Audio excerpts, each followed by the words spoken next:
Olá, muito boa noite, que bom ter você aqui comigo, obrigada pela companhia. Hoje no Mundo UFG a gente vai falar de direitos humanos e vamos conhecer a história de uma aluna que foi a primeira da família a entrar na universidade. Chega mais, vamos bater um papo.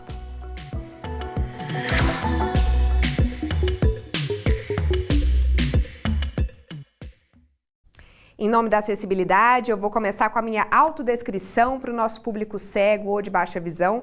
Eu sou Letícia, uma mulher branca, tenho cabelos castanhos escuros longos. Hoje eu estou usando uma camisa de manga comprida nos tons de vermelho, vinho, preto e branco também. Estou aqui no estúdio do Mundo UFG, então atrás de mim tem uma TV com o logotipo do mundo e uma parede com desenhos coloridos no tom de laranja, azul, amarelo e por aí vai. Bom, gente, nós estamos de portas abertas para receber a participação de vocês pelas redes sociais e também pelo nosso WhatsApp. Você confere o número aparecendo aí na tarja. Por quê? Porque a gente quer ouvir você, se você tiver ideias, pautas para a gente tratar aqui no Mundo UFG, se você for professor, professora, estudante, qualquer um aqui da nossa comunidade UFG pode participar. Envie a sua sugestão, a nossa equipe de produção vai dar retorno para a gente combinar, tá? Essa conversa aqui no Mundo UFG. E olha, direitos humanos são direitos pensados para a dignidade de qualquer ser humano, independente de gênero, cor, etnia, enfim, são direitos universais mesmo. E a gente vai conferir agora uma pesquisa que fala de direitos humanos e relaciona o tema com o período de ditadura aqui no Brasil. A pesquisa é da Carolina. Ela fez mestrado em Direitos Humanos na UFG e tem um avô que foi preso político durante a ditadura.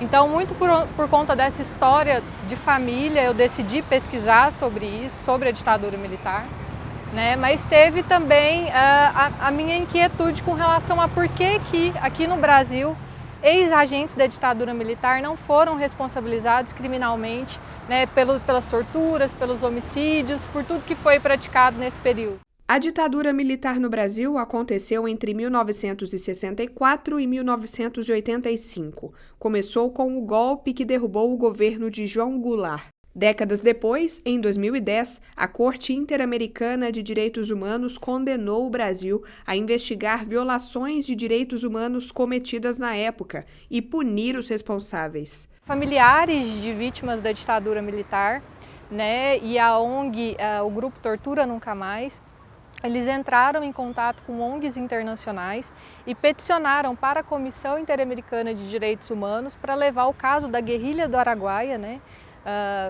Guerrilheiros foram dizimados, né, na região ali da guerrilha por operações do Exército. Então eles levaram esse caso para a Comissão Interamericana, que levou o caso para a Corte Interamericana e em 2010 o Brasil então foi condenado, né, a investigar esses crimes e punir os responsáveis por eles.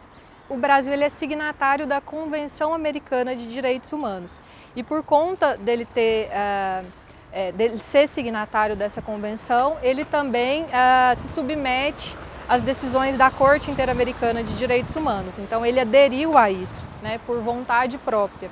Então ele deve, por conta disso, cumprir as decisões da Corte Interamericana, mas ele não tem cumprido. O que a gente vê é que não houve, de fato, responsabilizações criminais, mesmo após essa decisão da Corte Interamericana.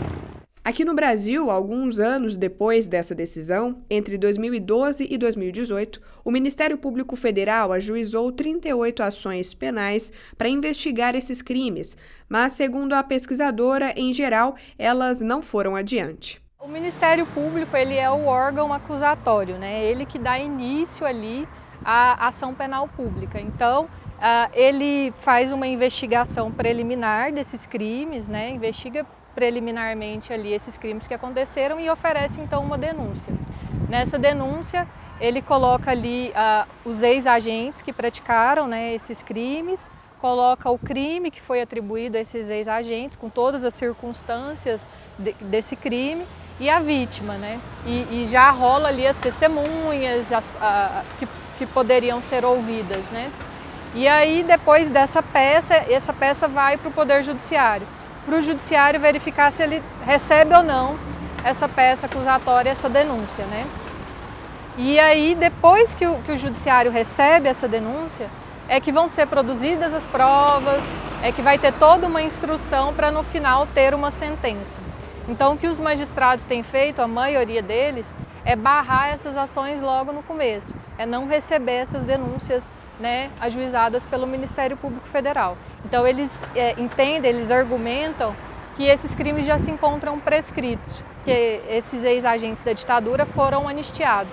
Prescrição é o lapso temporal, né, de tempo que o Estado tem para punir os responsáveis por um crime. Com relação à anistia, teve uma lei de anistia em 1979, né, para anistiar ali as pessoas, né, que praticaram atos contrários à ditadura militar e foram responsabilizadas por isso, né, os opositores do regime. Então essas pessoas foram beneficiadas por essa lei de anistia, só que o que tem se entendido é que essa lei de anistia também se aplica, né, também na verdade se estende aos ex-agentes da ditadura militar e que eles também deveriam ser beneficiados por ela.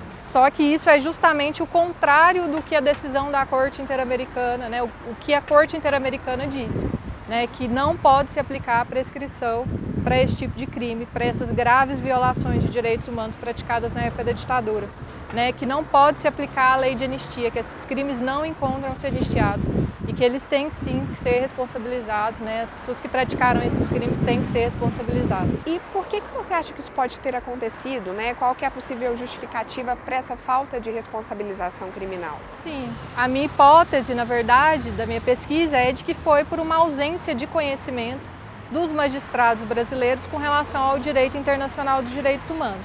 Então, de que eles não conhecem a Convenção Americana de Direitos Humanos, eles não conhecem a jurisprudência da Corte Interamericana de Direitos Humanos e muito por conta disso eles, então, não teriam responsabilizados esses agentes, né? Carolina, e como foi o processo da sua pesquisa, a sua investigação? Como foi? Eu fiz pesquisa de campo, eu fiz entrevistas, né? Então eu fiz um levantamento de que um total de 45 magistrados, entre juízes e desembargadores, atuaram nesses processos, né? Nessas 38 ações que foram ajuizadas pelo MPF. Então eu consegui entrevistar 14 magistrados desse total de 45, eu tentei entrevistar todos, mas muitos não aceitaram falar comigo e aí eu entrevistei um total de 14. São magistrados de vários estados, de São Paulo, do Rio de Janeiro, daqui de Goiás também. Eu percebi que, assim, de fato, os magistrados brasileiros, e não só eles, mas o meio jurídico como um todo, assim, tem pouco conhecimento do direito internacional. Não são disciplinas muito vistas nas universidades, né? Direitos humanos é um pouco relegado. Mas o que mais pesou para que eles decidirem como decidiram foi a decisão do STF, né? Foi a decisão do STF que estendeu a lei de anistia aos ex-agentes da repressão. Então eles têm um certo desconforto, né, em descumprir essa decisão do STF e aí acabaram descumprindo a decisão da Corte Interamericana de Direitos Humanos. Mas não tem uma responsabilização do Estado brasileiro, uma punição do Estado brasileiro por conta disso. Mas perante a comunidade internacional não é legal se descumprir uma norma internacional que você mesmo se propôs a seguir, né?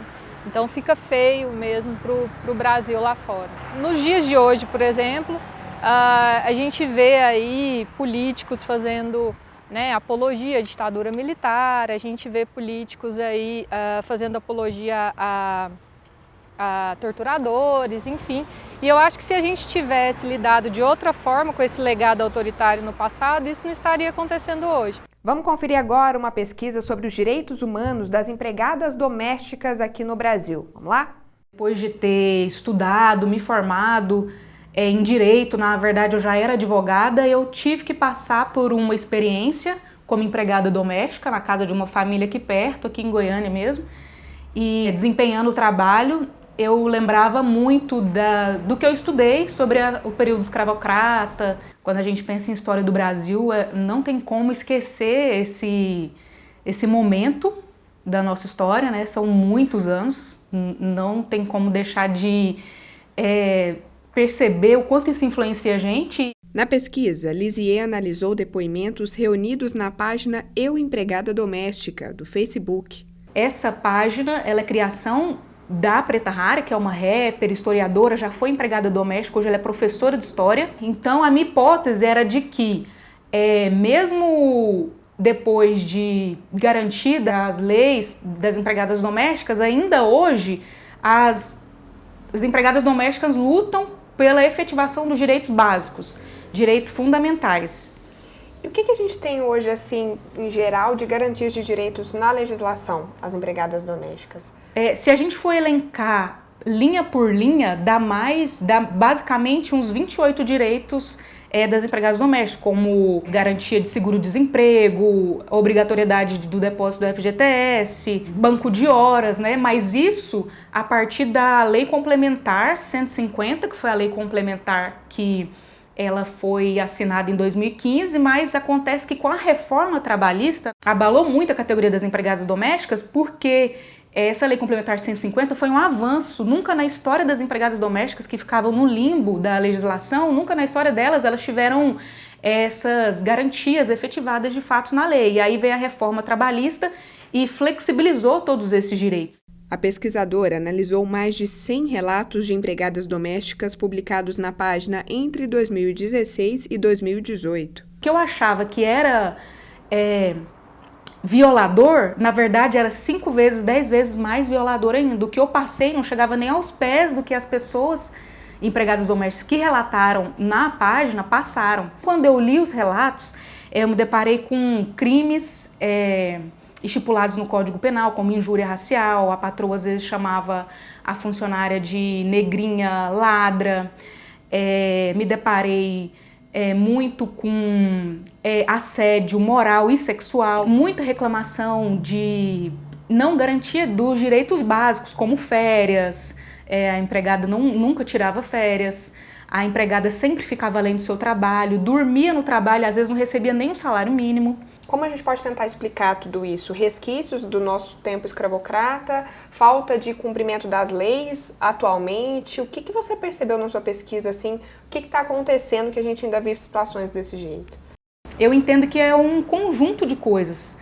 Não tem como escapar do nosso passado escravocrata. Eu acho que isso é um fato. Não tem como escapar porque são 300 anos. Naquela época, todos os serviços domésticos eles eram desempenhados por pessoas pretas. E depois que elas foram libertadas, né, depois que uma assinatura fez com que fosse abolida a escravidão, essas pessoas elas não foram integradas de forma dignas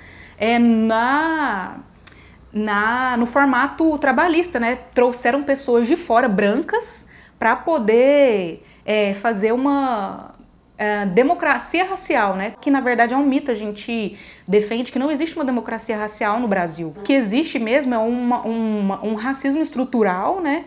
E também a questão da legislação, porque a legislação, infelizmente, desde aqueles tempos também, ela é elaborada a partir dos interesses de bancadas ruralistas, bancadas evangélicas, bancadas de pessoas que têm poder, que financiam campanhas, e aí a partir disso eles vão ver qual que é o interesse dessas pessoas que têm o poder, se essas pessoas estão interessadas em pagar um salário digno para suas empregadas. Obviamente que não, estão interessados em ter pessoas para servi-los e poder pagar pouco por isso e poder viver de forma privilegiada. Então, eu acredito que é um conjunto de coisas e que, assim, para mudar é um trabalho de formiguinha. E a gente cresceu achando que a mulher negra ela nasceu para servir. Por que eu não posso dividir o trabalho entre as pessoas que moram na casa, né? Eu tenho 5 pessoas dentro da casa, eu vou contratar uma empregada negra para fazer o trabalho. Enquanto isso, também o Estado tem que ver e essa pessoa que vai ficar sem emprego, essa mulher negra que não vai trabalhar na casa.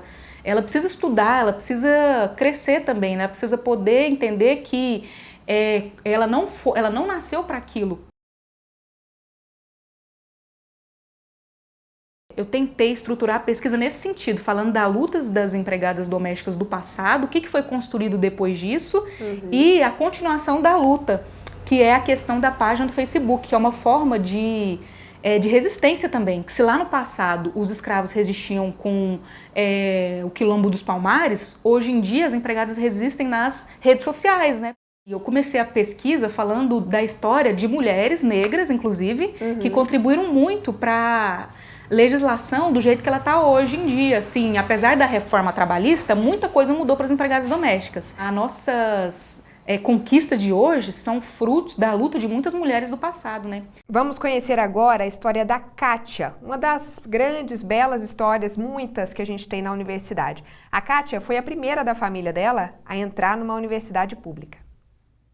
Eu sou Kátia Ana Balduino da Silva, eu sou programadora visual na Universidade Federal de Goiás. Em 2001, eu descobri que a Universidade Federal tinha um curso de design gráfico e aí eu fiz a seleção. Na época tinha prova de habilidade, que tinha desenho, tinha uma prova escrita e aí eu não passei. E a minha segunda opção de curso na época foi filosofia. E fazer filosofia, inclusive, foi ótimo para mim, porque aí eu tive certeza que era isso que eu queria. E eu lembro que foi uma época, assim, mágica para mim, por estar aqui dentro de uma instituição reconhecida e especificamente porque na minha família eu fui a primeira a estar dentro de uma universidade. Em 2003 eu tranquei o curso, eu não continuei, prestei novamente o vestibular e aí eu consegui passar. Me formei em 2008 e em 2010 eu fui chamada no concurso. Na faculdade eu conheci os quadrinhos, o meu TCC foi feito com uma amiga sobre quadrinhos. A minha graduação em design gráfico, ela foi um momento difícil porque a minha mãe estava doente e assim, um ano depois que eu me formei, ela faleceu. Então, estar dentro da universidade me permitiu investir na parte dos estudos, do aprendizado, do conhecimento, que inclusive era o que minha mãe sempre falava, que os estudos era a única coisa que ninguém ia poder tirar de mim. Com a estrutura da UFG, eu consegui ter um pouco de tranquilidade, inclusive para investir, para continuar fazendo a minha produção de quadrinhos e posteriormente investir no mestrado, na pós-graduação. Eu vi essa necessidade de aprofundar o conhecimento sobre a minha produção artística e fazer essa intersecção com a academia. E aí eu fiz uma visita à Faculdade de Letras, o meu mestrado foi defendido lá, porque eu achei interessante fazer esse intercâmbio com uma outra área que tem um arcabouço teórico, principalmente a respeito de narrativa, que iria me ajudar a compreender os quadrinhos. Então eu acho que hoje em dia o que representa estar aqui é retribuição, é fazer o melhor que eu posso, retribuindo tudo aquilo que eu recebi.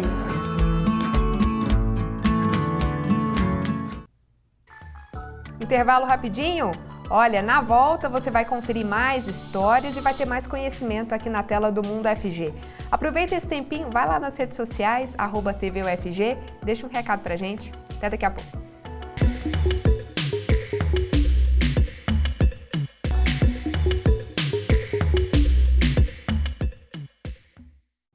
Estamos de volta e deixa eu te perguntar, você já tem o aplicativo da TV UFG baixado no celular? Ó, tá aparecendo um QR Code aqui na tela, é só apontar a câmera e baixar. Lá no aplicativo você acompanha a nossa programação na tela, do celular, na palma da mão e consegue se comunicar com a gente também, mandar mensagem, sugerir pauta, falar o que você gostou, algumas sugestões pra gente também, tá?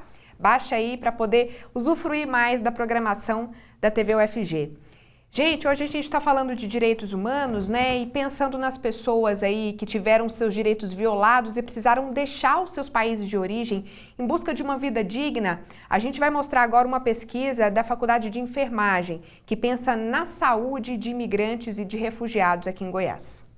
Quando nós consideramos, então, os migrantes estrangeiros e refugiados do nosso país, e em especial da nossa região, nós não temos nenhum dado a respeito da condição de saúde, principalmente saúde sexual. Então, para que nós possamos, então, traçar políticas públicas e saber como cuidar desse grupo, nós temos que conhecer esse grupo. O estudo, essa pesquisa, ela vem com esse objetivo. Começamos a aproximar, então, dessa população no ano de 2018. juntamente com alguns líderes religiosos e outros membros que trabalham junto com essa comunidade. Nosso grupo de pesquisa, o NECAI, ele propôs então executar esse projeto de pesquisa e também de extensão com esse grupo, que tem como objetivo avaliar a condição de saúde sexual e também promover algumas ações de prevenção. Não basta migrar, não basta receber esses migrantes, nós temos que acolher e temos que cuidar. O projeto faz parte do NECAI, Núcleo de Estudos em Epidemiologia e Cuidados em Infecções Transmissíveis e Agravos à Saúde Humana. O grupo reúne diferentes áreas da saúde, atualmente com 6 professores que orientam aproximadamente 30 alunos. E tem parcerias internacionais com a Universidade Nova de Lisboa, de Portugal, University of Florida, dos Estados Unidos e Ryerson University, do Canadá. A equipe investiga infecções sexualmente transmissíveis e as interfaces violência, consumo de álcool e drogas, com foco nas populações vulneráveis. Imigrantes que nós estamos trabalhando agora é uma população vulnerável porque ela tem baixo acesso à saúde, aos serviços públicos de saúde, por várias questões, né? Eles estão vulneráveis porque estão fora do país deles, vivendo muitas vezes em condições adversas. E essas pessoas acabam, por conta de todas essas questões sociais que o envolvem, mais suscetíveis, de repente, à violência, mais suscetível a doenças infecciosas, mais suscetível ao consumo de álcool. Professora, de onde vêm esses imigrantes? Bom, aqui no estado de Goiás, que nós tivemos um contato prévio, a maioria são haitianos, a grande maioria. Também tem um grande número de venezuelanos e de africanos. São com esses grupos que nós fizemos contato. E como é que vocês entraram em contato? Como é que foi esse processo, professor? Bom, o projeto, quando ele foi aprovado, a gente já começou um trabalho de adentrar dentro dessas comunidades, principalmente por via dos líderes desse pessoal. Então tem líderes religiosos, tem os voluntários, que são pessoas que eles já conhecem. Então a gente ficou um ano trabalhando junto com esse pessoal, se inserindo, participando dos eventos, se fazendo conhecer, para a gente ter esse vínculo e que eles também tenham a segurança e a confiança no nosso trabalho. Então a gente começou esse processo em 2018 e só depois de um ano e meio que a gente de fato foi lá para fazer a coleta dos dados e a análise do sangue e tudo esses procedimentos que a gente faz lá. Nós então vamos para esse local e executamos diversas ações.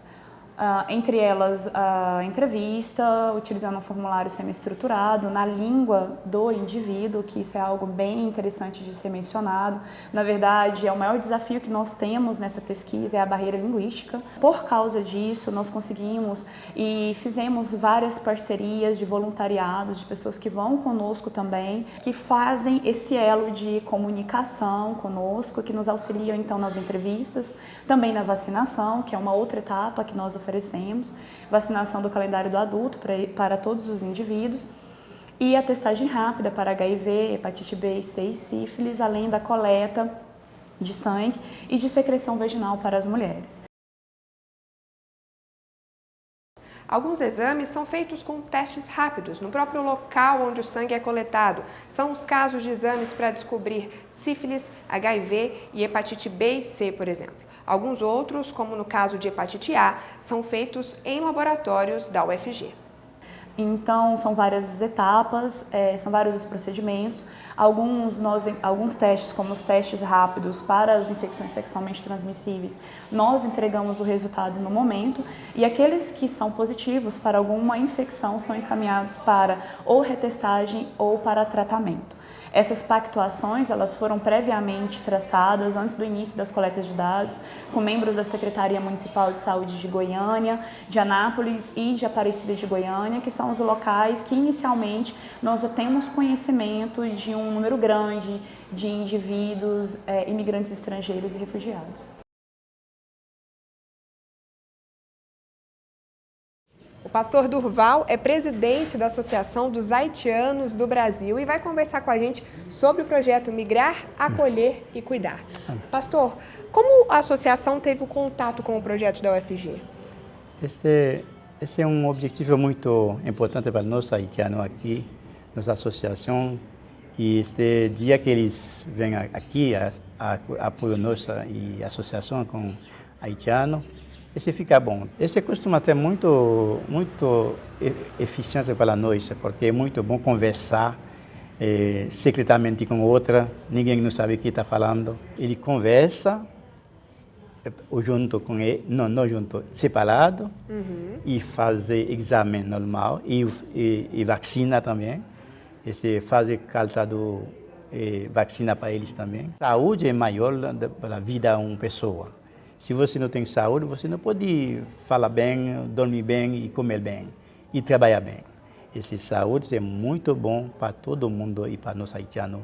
Eu agradeço muito esse projeto. Até o momento, nós já coletamos 257 amostras, né? Então 257 pessoas participaram do evento. Ainda está sendo analisado esse sangue, esses dados.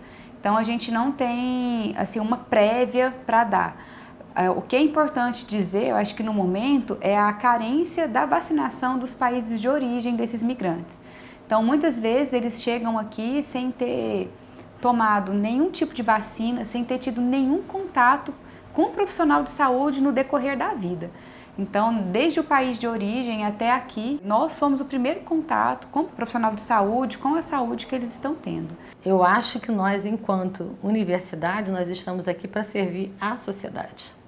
Essa não é favor, é obrigação nossa. Os nossos trabalhos, eles vão ao encontro da meta do milênio, a 2030, né, que é da Organização das Nações Unidas, que são as metas de desenvolvimento sustentável, né, que é o que, dentre as 30 metas, nós temos a de rastreamento de populações vulneráveis. Essas populações, em geral, são populações que não vão na unidade de saúde.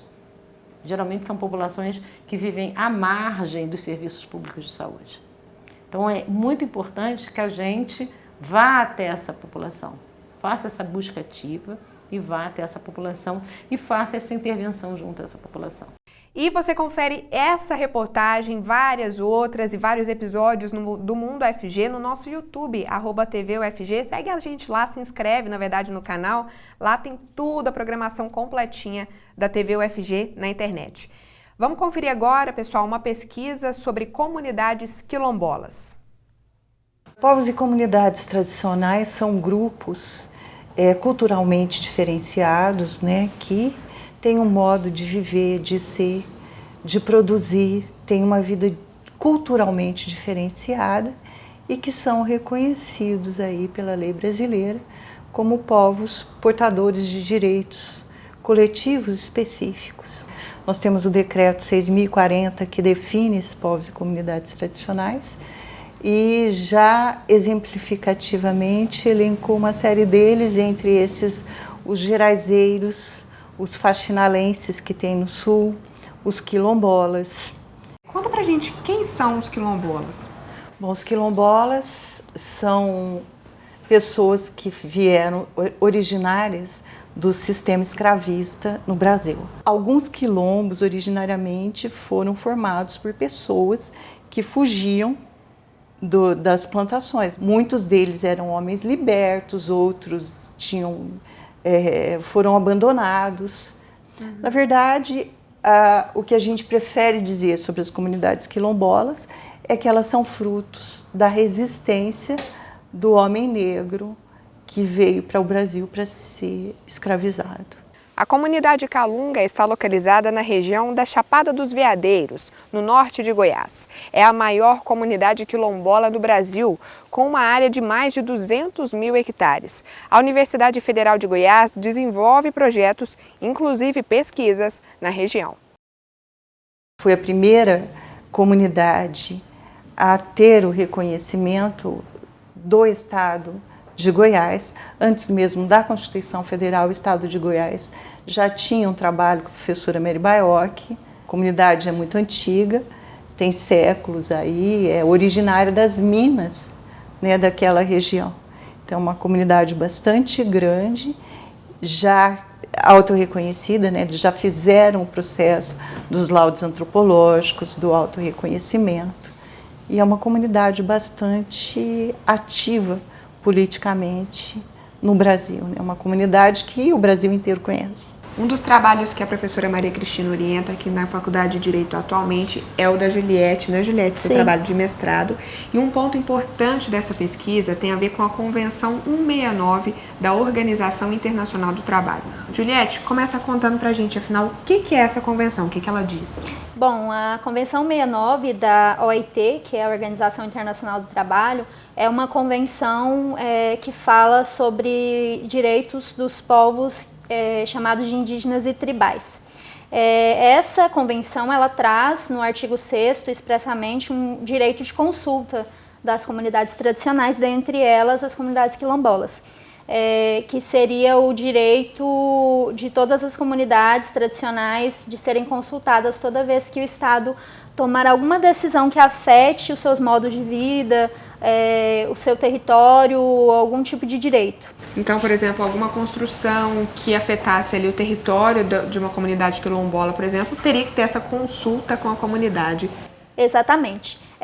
Toda vez que o Estado for autorizar um licenciamento para a construção de um empreendimento dentro de um território de uma comunidade tradicional, a comunidade tem direito de ser consultada antes e a partir das suas próprias instituições representativas, ou seja, é um direito que a comunidade tem das suas próprias lideranças consultarem o seu povo e dizerem se eles concordam ou não com aquela construção daquele empreendimento, o que eles acham, qual o impacto que terá sobre a comunidade. E essa consulta, ela tem que ser de boa fé, né? Ela tem que ser livre, tem que ser informada, ou seja, a comunidade tem que saber do que se trata realmente aquele empreendimento e quais os impactos que terá sobre a comunidade para depois ela dizer o que acha sobre essa construção. Eu vou dar um exemplo. Na comunidade Calunga existe um processo administrativo no âmbito do estado de Goiás em que uma empresa quer construir uma pequena central hidrelétrica dentro do território Calunga. Ela é contrária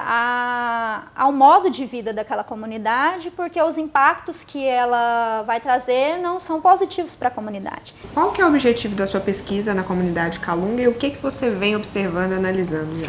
Então, na América Latina e sobretudo aqui no Brasil, nos últimos anos, diante desse direito que as comunidades tradicionais têm de serem consultadas e a partir da sua própria perspectiva, várias comunidades se reuniram, né? Cada comunidade se reuniu, aliás, e construiu o seu próprio protocolo. No Brasil nós já temos mais de 13 protocolos comunitários de consulta. A comunidade se reúne e constrói um documento jurídico dizendo como aquela comunidade quer ser consultada no caso da construção de algum empreendimento, no caso de alguma modificação que o Estado tome em relação a seus direitos. E diante disso, a comunidade Calunga, no ano passado, aprovou um regimento interno, né, e eles estão começando aí a caminhar para a construção desse protocolo.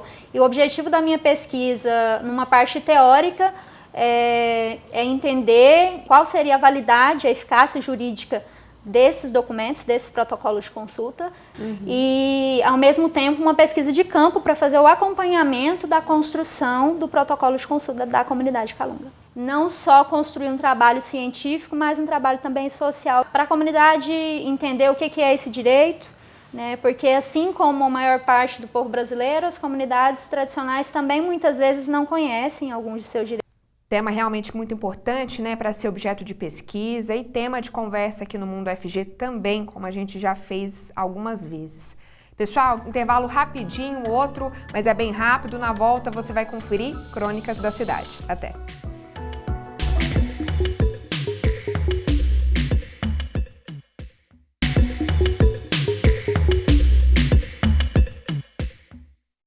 Como prometido, você vai conferir agora mais uma Crônicas da Cidade. Hoje a crônica fala de saber lidar consigo mesmo. Esse projeto, gente, é da FIC, né, a Faculdade de Informação e Comunicação, e do Instituto de Estudos Socioambientais da UFG.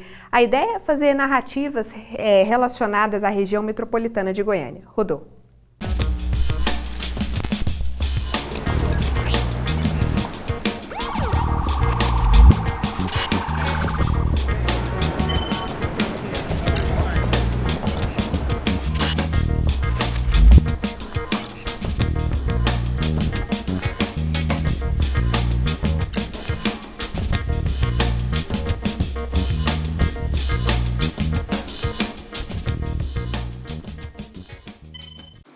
Confinado aos meus próprios limites, o mundo parecia menor. Não havia para onde ir a não ser para dentro. Restrito àquelas 4 paredes, precisei lidar comigo mesmo numa frequência quase que irritante. Não havia muitas distrações. Os dias de céu azul eram apenas belezas de se apreciar de longe, pelas molduras das janelas.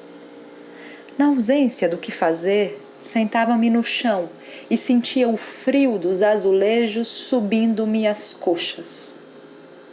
Enquanto buscava tarefa para me ocupar, mantinha as pernas dobradas a fim de evitar o contato completo e repentino com o azulejo frio do chão. Olhando para o espelho, via cada detalhe de mim. Degustava lentamente os amargos e doces de minha aparência. Encarando por muito tempo meu reflexo, via o quão compridas eram minhas pernas e como aqueles shorts as destacavam ainda mais. Reparava em minha testa, em meus braços e até mesmo na pinta de minhas costas. Não tendo para onde fugir e sempre vestindo meu short favorito, que expunha muitas de minhas inseguranças, só me restava contemplar os mínimos detalhes do eu. Talvez aquele não fosse meu short favorito no final das contas, ao menos era confortável. Lá na ponta, os pés magros exibiam, ao movimentar-se, as conexões bem definidas com 5 dedos que se dobravam e se esticavam constantemente, como se testassem a funcionalidade de suas articulações. Dos pés para cima vinham retas linhas ósseas, como espadas, que entre pelos irregulares se juntavam aos joelhos, esses com cabelos mais dourados que os demais. Eu me comia por inteiro, em cada detalhe. Me via por completo em meus agudos e graves. Cada mínima nuance de mim me chamava a atenção, ao ponto de essas nuances serem a primeira coisa que notava quando de frente ao espelho. A ideia do todo se perdia nos detalhes que o compunham. Fiquei tanto tempo diante de meu reflexo que quase não me reconhecia. Chegava bem perto do espelho e via meus olhos que denunciavam uma consciência habitando aquela casca de carne, pele e pelos. Sabia que o si habitava logo ali no preto dos olhos. Cheguei mais perto ainda, como se quisesse alcançá-lo, perguntar-lhe de segredos, tateei as redondezas, tentando sentir quem estava por debaixo daqueles detalhes. Frustrado, afastei-me de mim apenas um pouco. Não se podia ir muito longe. Não há muito espaço para recuo. Quando voltava o olhar para o todo, já não me reconhecia mais ali. Via os detalhes que juntos acusavam figura humanoide familiar, mas não enxergava o si que tanto busquei no fundo do preto dos olhos. Cheguei tão perto de mim mesmo que os detalhes começaram a crescer.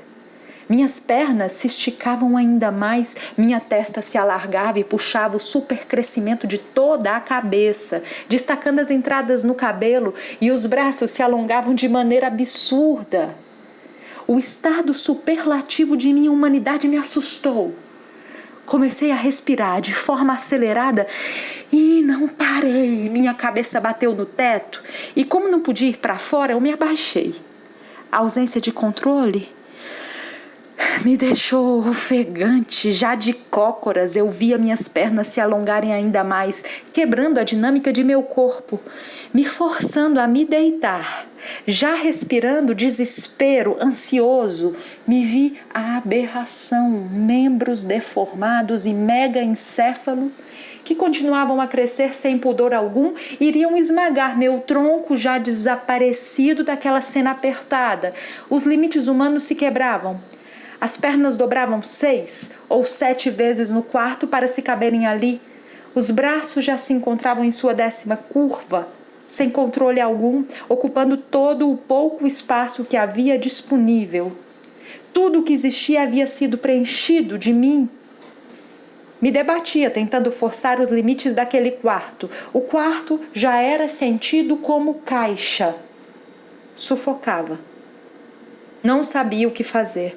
Não havia para onde ir. Iria morrer afogado numa massa indistinta de si, até que, no meu debater de colosso, quebrei o espelho.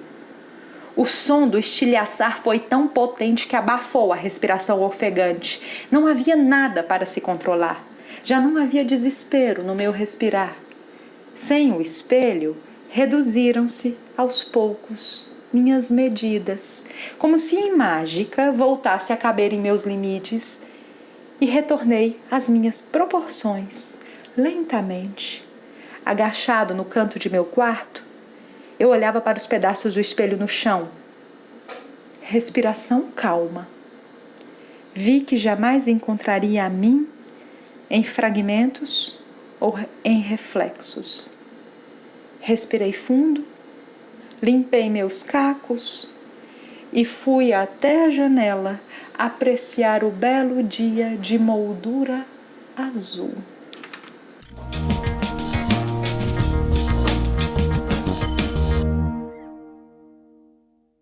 E aí, você tem algum projeto seu, da sua faculdade, que você queira ver aqui no Mundo FG, que a gente mostre, faça entrevista, enfim, converse com você sobre esse projeto? Entra em contato com a gente tem um WhatsApp que está aparecendo aí na tela, ou as redes sociais, ou o aplicativo, como eu já disse também. Entre em contato, sugere sua pauta, que a nossa produção dá o retorno para a gente poder mostrar o seu projeto, sua pesquisa aqui no Mundo FG, tá bom? E eu te agradeço demais pela companhia nessa noite. É muito bom ter você aqui, poder te mostrar tanta coisa da universidade, né? Tem tanta coisa diferente acontecendo ao mesmo tempo. Muito obrigada pela companhia. Até a próxima.